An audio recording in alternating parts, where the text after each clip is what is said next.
The station covering all of the DMV. This is DC News Now.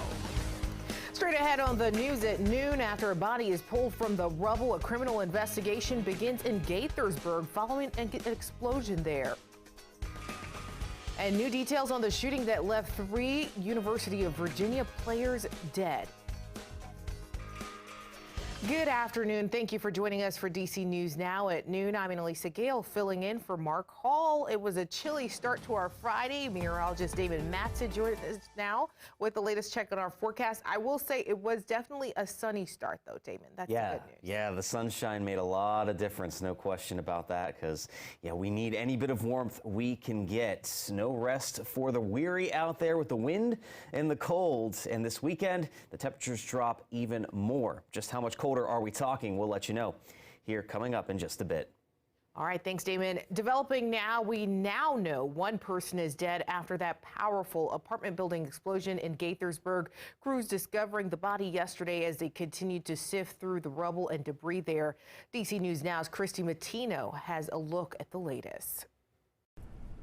2 priorities here today. The first, identifying that body that was found. The second, continuing to check that rubble to see if there are any more victims. Here's some footage of the scene last night. A canine alerted the crew near rubble on top of building 826, and that's when they found that body, which was then sent to the medical examiner's office in Baltimore. They hope to have an identity by today, but we don't know if that person lived here or they were just visiting or potentially worked in the complex. But police and fire rescue crews still have their hands full today, saying there's a lot more of the grounds here to search. But when it comes to that body and that explosion, officials are now shifting their focus on this investigation. There's incredibly a lot more evidence that we are searching for, but we have some information again, that will at least lend us to the belief that we need to look at this preliminarily as a criminal act. A big update there from Chief Marcus Jones saying that this may potentially have been an intentional act. Now, the latest briefing will be held tonight at 4:30 p.m. We will have crews here to bring you that latest information, so be sure to stay with DC News Now. In Gaithersburg, I'm Christy Matino. And developing now, a suspect is behind bars this morning after a woman and little girl were shot and killed in a Washington County hotel. According to police, 40-year-old Elise Wars and 4-year-old Corey Ashton were living at the APN Inn in Suites in Hagerstown. Both were found dead Wednesday afternoon. The suspect in custody is 22-year-old Javon Hines. He has been identified as an acquaintance of the victim. A neighbor tells DC News Now that the little girl and woman kept to themselves. It's sad, because the little girl and her mother lost their life, in there. Sweet little girl, sweet mother, quiet to themselves. So far, a motive has not been identified. Turning now to Virginia, where we continue to follow that shooting in Prince William County that left 2 people dead. Yesterday, police arresting Desmond Daniel in the parking lot of Dulles International Airport. DC News Now's Max Marcilla is looking into his criminal history. This is Desmond Malcolm Daniel, the man police say broke into this Dumfries home on Wednesday night and shot 22-year-old Alyssa Gainey and 24-year-old Javon Williams. Gainey died in the basement of the home. Williams died a short time later at the hospital. Daniel is also accused of shooting a dog whose injuries were so bad it had to be put down. We're trying to go back now and create a timeline of kind of what happened and what kind of led up to this. Investigators believe Daniel was previously in a relationship with Gainey. Sometimes these relationships can be very passionate, and that they can lead to some behavior. Unfortunately, in this instance, it escalated rather significantly. Police say after Daniel shot the 2 people and the dog, he drove off, sparking a manhunt across Northern Virginia, even involving state police. Less than 3 hours after the shooting, Daniel was tracked to a parking lot here at Dulles International Airport. They arrested him inside his car. We don't know why he was there. We were able to kind of track him through the use of his phone. Reporting for DC News Now, I'm Max Marcilla. Now, Daniel is behind bars this afternoon now without bond. He's facing 5 charges, including second-degree murder. If he is convicted, he could serve life in prison. He's due in court in January. Well, Virginia's Attorney General is launching an independent review into the deadly shooting at UVA. The move comes as we get a clear picture now of what exactly happened leading up to that night. Investigators say the group ate dinner together in the district before seeing a play at the Atlas Performing Arts Center on 8th Street. Hours later, the charter bus arrived on UVA's campus and students started getting off. That's when investigators say Christopher Jones Jr. began firing, killing 3 football players and injuring 2 more. The university will host a public memorial service tomorrow afternoon to honor the victims and provide counseling to students. All right, Damon, it's almost the weekend. It's Friday, so lots of people looking to get outside. Yeah, I know. Exciting that the weekend is finally here, no doubt. And if you have plans, especially for tonight or anytime this weekend, just grab all that you need to stay warm. The heavier jackets, the hats, the gloves, all needed. Now, again, these wind speeds just will not cut us a break. The wind direction has changed a little bit. We're more out of the southwest now, but we still have a 10 to 20 mile per hour wind in place out there. And at times we are noticing that wind speed gusting up to about 30 miles an hour. So it is a breezy one, no doubt, here today once again. And that is also accompanied by some very chilly temperatures.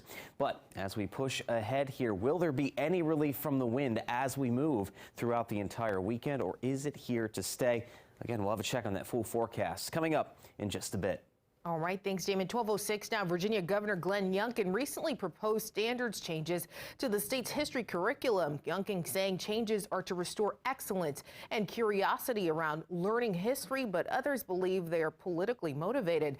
DC News Now's Virginia Capitol Bureau reporter Jackie DeFusco heard from those who are pushing back.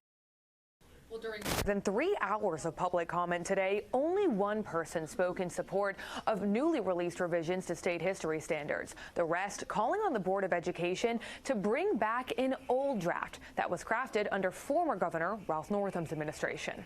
Today, harsh criticism as Governor Glenn Youngkin's administration overhauls history lessons for schools statewide. Critics say the proposed revisions dilute lessons on racism in historically marginalized communities. We will be the laughing stock of the world. I urge this board, say no to whitewashing. Standards for the Holocaust are vague, incomplete, and severely lacking. The erasure of Black Americans in these new proposed changes is disrespectful and harmful. It's embarrassing and shameful to be associated with these things.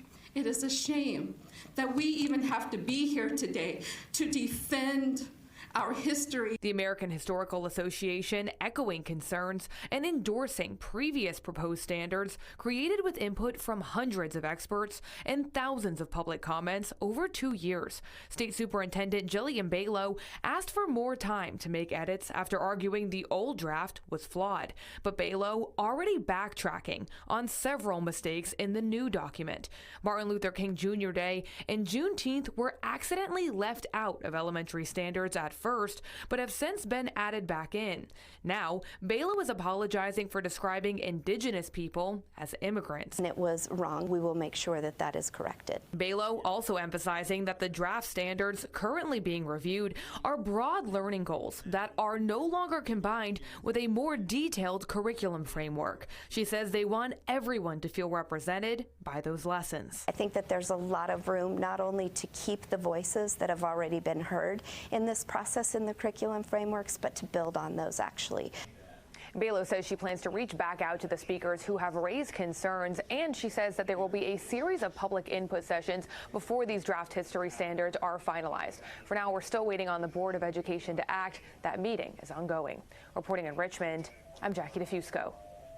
And right now, there's a power shakeup on Capitol Hill as control shifts hands in more ways than one. House Speaker Nancy Pelosi is stepping down from leadership, and Republicans are setting the agenda as they prepare to take the majority. Anna Brandt has a look at what's next.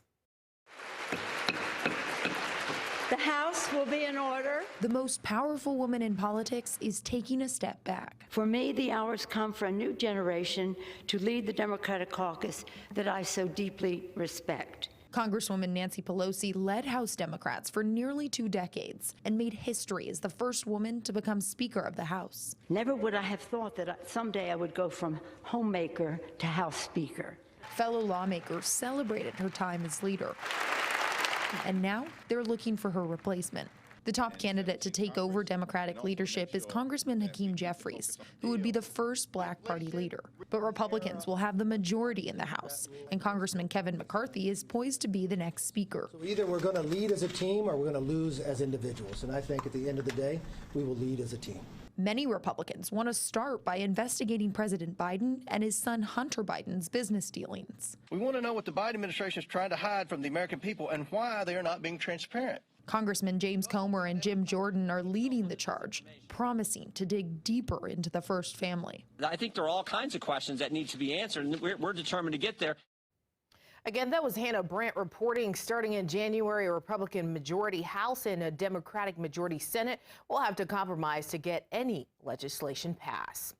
At New Today, Congressman Hakeem Jeffries is announcing his bid to replace Speaker Nancy Pelosi as House Democratic leader. That's according to our partners at The Hill. Jeffries is the chair of the House Democratic Caucus.